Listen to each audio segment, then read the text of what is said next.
ഒടുങ്ങിയ മുഖ്യമന്ത്രി ഈ സമരം ഒത്തുതീർപ്പാവാൻ ശ്രമിക്കുന്നു.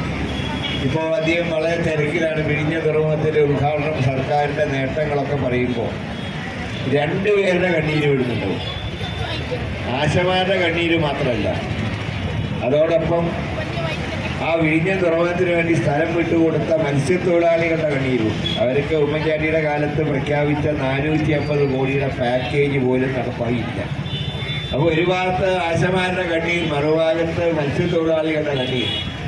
ഈ കണ്ണീരിനിടയിൽ നിങ്ങൾ എത്ര തുറമുഖം എടുത്താലും അതിനൊന്നും നിങ്ങൾക്കൊരു ശാശ്വതമായിട്ടുള്ള മെച്ചമുണ്ടാവില്ല എന്ന് മാത്രമാണ് പറയാം.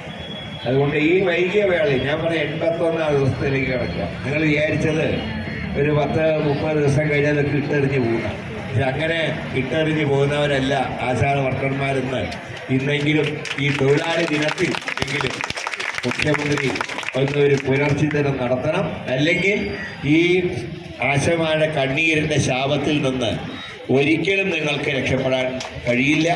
അതുകൊണ്ടാണ് ഈ കണ്ണീര്